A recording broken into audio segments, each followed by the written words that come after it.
దీన్ని ముందుకు తీసుకెళ్తాం. కేవలం నేను ఎమ్మెల్యే సీట్ల దగ్గర ఆగిపోవట్లేదు, ఆ దృష్టిలో మీకు పెడుతున్నాను.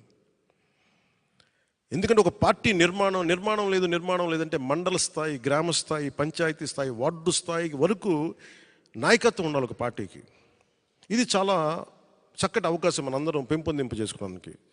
టీడీపీకి మనం కలిస్తే ఏమైపోతుందంటే ఇద్దరం కలిసి నిర్మాణం చేసుకోవచ్చు. వాళ్ళు పునర్నిర్మాణం లేదంటే వాళ్ళకి కొంత ఎక్స్ట్రా బలం తీసుకోవచ్చు, మనం బలమైన నిర్మాణం చేసుకోవచ్చు. ఇది ఇద్దరికీ మంచిది. ఇది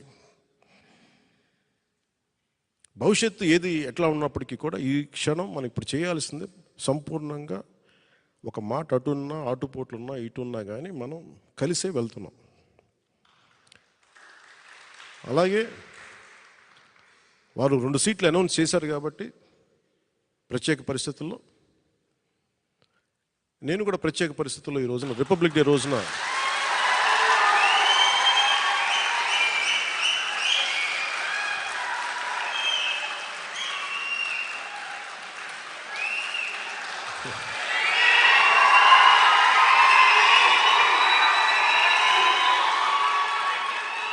నేను కూడా ప్రత్యేక పరిస్థితుల్లో వాళ్ళు 2 సీట్లు అనౌన్స్ చేశారు కాబట్టి నేను కూడా 2 సీట్లు అనౌన్స్ చేస్తున్నాను ఈ రోజున. పరిస్థితులు అలాంటివి. సో నాకు కూడా ఒత్తిడి ఉంటుంది, పాపం చంద్రబాబు గారికి కూడా ఒత్తిడి ఉంటుంది, నాకు కూడా ఒత్తిడి ఉంటుంది. కాబట్టి ఆ ఒత్తిడిని నేను కూడా తట్టుకోవడానికి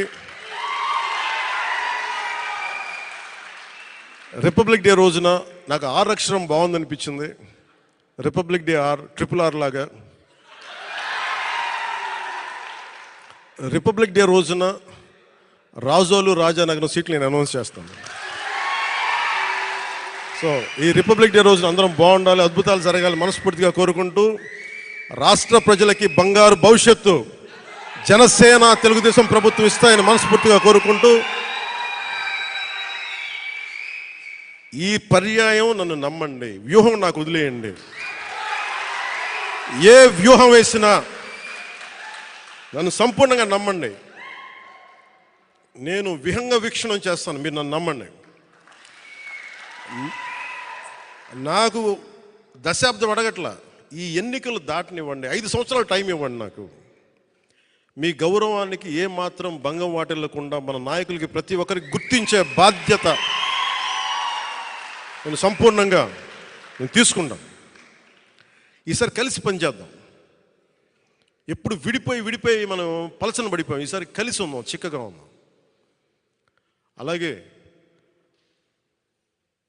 భారతరత్న అవార్డు వచ్చిన కర్పూరి ఠాకూర్ గారికి ప్రత్యేకంగా నా అభినందనలు తెలియజేసుకుంటూ, పద్మవిభూషణ్ అవార్డు వచ్చిన శ్రీ వెంకయ్య నాయుడు గారికి, ఉపరాష్ట్రపతి శ్రీ వెంకయ్య నాయుడు గారికి, అలాగే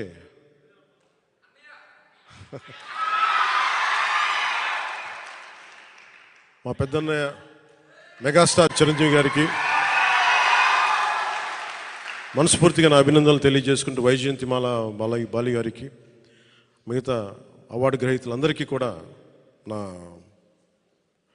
అభినందనలు తెలియజేసుకుంటున్నాను. ప్రత్యేకించి పద్మ అవార్డ్స్ గురించి మాటలు చెప్పి ముగిస్తాను. నరేంద్ర మోదీ గారికి మనస్ఫూర్తిగా నా అభినందనలు తెలియజేస్తాను. ఎందుకంటే మారుమూల ప్రతిసారి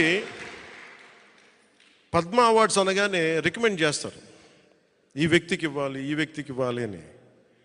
వాటన్నిటినీ పక్కన దోసేసి టాలెంట్ ఎక్కడుంది, ప్రతిభ ఎక్కడుంది, త్యాగం ఎక్కడుంది ఆయన వెతుక్కొని మరి దేశం నలుమూలల నుంచి ఆయన వ్యక్తులను తీసి పద్మ అవార్డ్స్ ఇవ్వటం ప్రధానమంత్రి నరేంద్ర మోదీ గారికి మనస్ఫూర్తిగా హ్యాట్స్ ఆఫ్ తెలియజేస్తాను.